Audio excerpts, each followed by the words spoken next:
For more than 5 decades, one killer has outrun every detective, every code breaker, and every advance in forensic science America has produced. He murdered young couples on quiet roads. He mailed taunting letters to newspapers, laughing at the police in his own handwriting. He sent ciphers that claimed to hide his name. And then, sometime in the mid-1970s, he simply stopped writing and vanished into ordinary life. No arrest. No trial. No confirmed face. Just a symbol, a circle crossed by 2 lines, burned into American memory.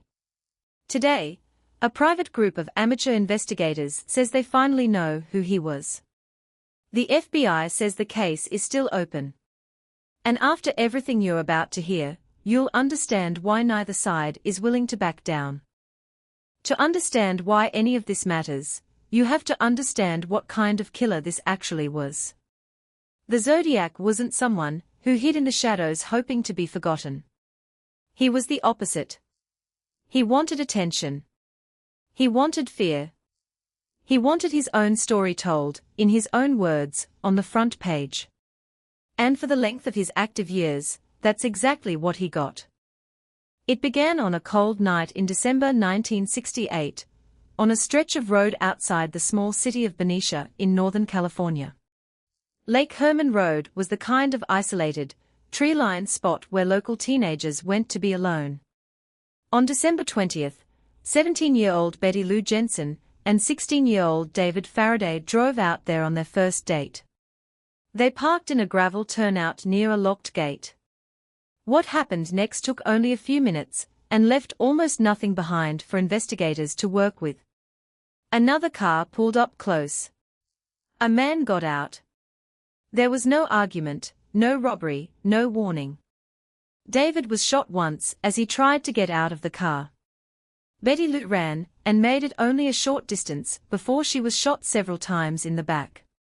When police arrived, there was no weapon, no witness, and no apparent motive. It looked like a senseless, isolated tragedy.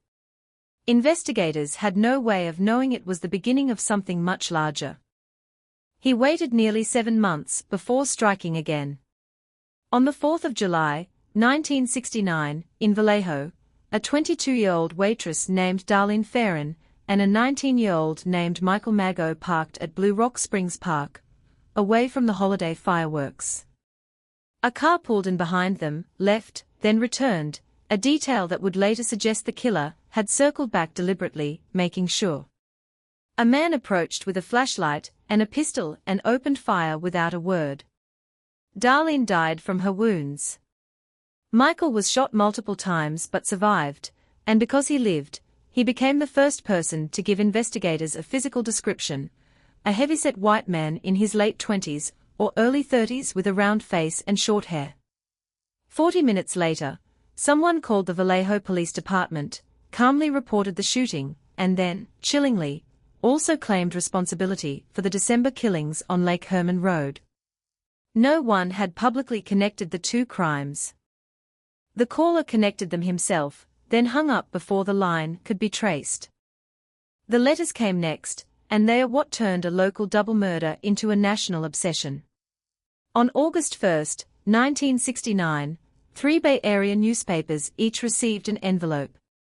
Each contained part of a longer letter and a threat: publish this on the front page, or there would be more killing. The letters described details of the earlier murders that only the killer could have known, and each one contained a piece of a 408-character cipher, made up of strange symbols the writer claimed no one could ever break. He was wrong. A husband and wife team of amateur cryptographers worked the puzzle by hand over about a week and cracked it.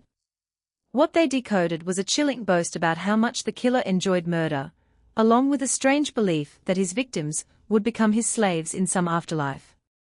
At the bottom of the message was the symbol that would come to define him from then on: a crossed circle, like the crosshairs of a rifle scope. It was the first time he signed his work as Zodiac.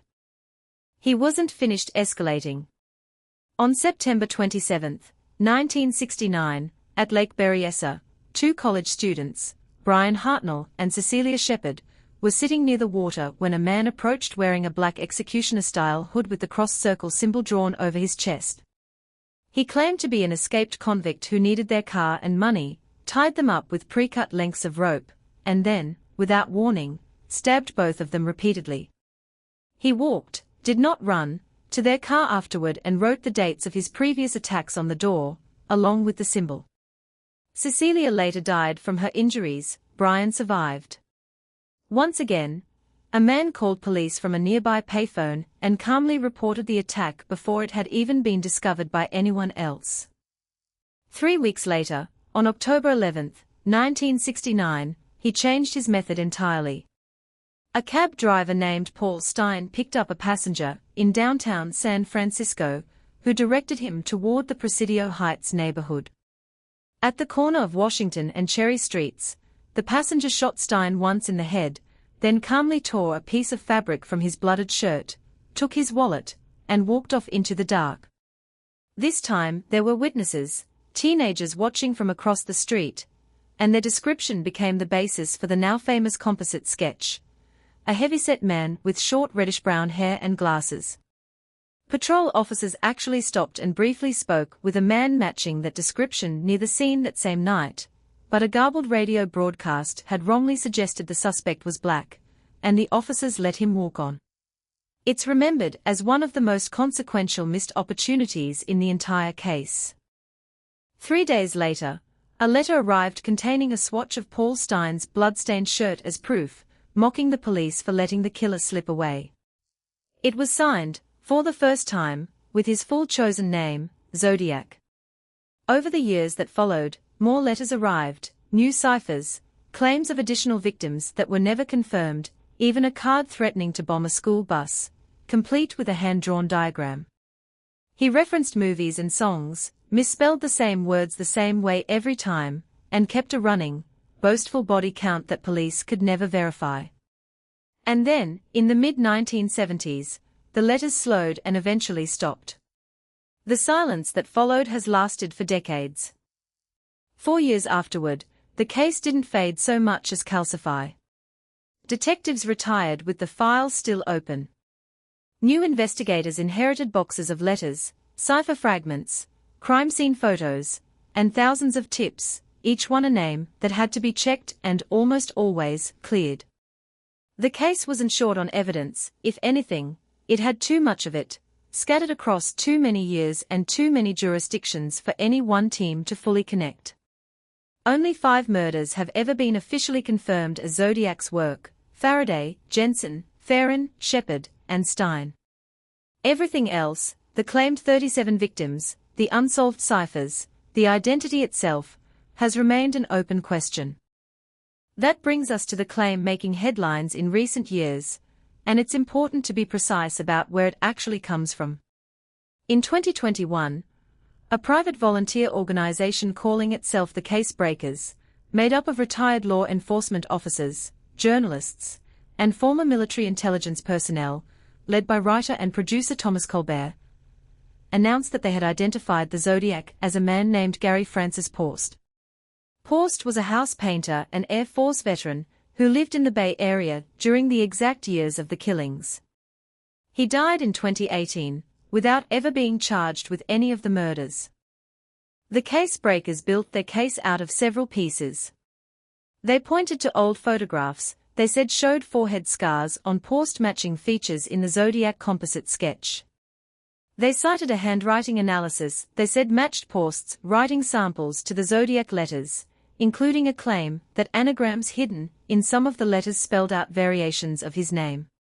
They pointed to his time living in Vallejo, near the center of the crime pattern, and to accounts from acquaintances who described him as controlling and capable of violence. They also said an FBI source had told them Porst was privately listed in the Bureau's own database as a suspect since 2016, with a partial DNA sample on file. It's a striking case on the surface, and it's easy to see why headlines ran with it. But it's just as important to say clearly what didn't happen. No crime lab, no court, and no law enforcement agency has ever confirmed this identification. The FBI's San Francisco field office has stated publicly that its investigation into the Zodiac killings remains open. The San Francisco Police Department has not endorsed the claim. Independent handwriting examiners and forensic researchers who have looked at the case-breakers' evidence have raised serious doubts about the anagram and handwriting methodology, and DNA recovered from Zodiac letters over the years has never been definitively matched to Post.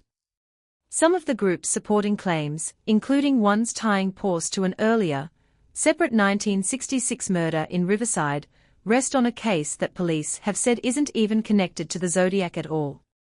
Post's surviving family and former associates have also pushed back on the theory. So where does that leave us? It leaves us with a private investigative group that believes, with real conviction, that it has solved one of the most famous unsolved cases in American history, and with official law enforcement agencies that, as of now, have not agreed. Both things are true at once, and that tension is the honest answer to the question everyone wants a simple yes or no to. The Zodiac case, technically and legally, remains open. Gary Francis Post is one name among many that have been proposed over 55 years of suspects, false leads, and near misses, and right now he's the most publicly discussed one, but most discussed and confirmed are not the same thing. What makes the Zodiac case endure isn't just the horror of what happened on those roads and in that park by the lake. It's the specific, maddening quality of a killer who wanted to be known and still, somehow, was never definitively identified. He mailed proof of his crimes. He signed his letters. He stood close enough to witnesses to be sketched. And still, when the letters stopped in the 1970s, the story simply stopped with them, leaving behind a symbol, a handful of ciphers, some of which weren't cracked until decades later, and a file that has passed from one generation of investigators to the next. Maybe the case breakers are right, and future forensic testing will one day confirm what they believe they've already proven. Maybe the real answer is a name that hasn't surfaced yet, sitting in a box of unread tips somewhere in a police archive. Either way, the case isn't closed, no matter how many headlines have said otherwise. So here's the honest question worth asking, rather than a manufactured one, given what's actually been verified and what hasn't, do you think Gary Francis Post was the Zodiac? Or is the real answer still out there? Tell me where you land, and tell me why.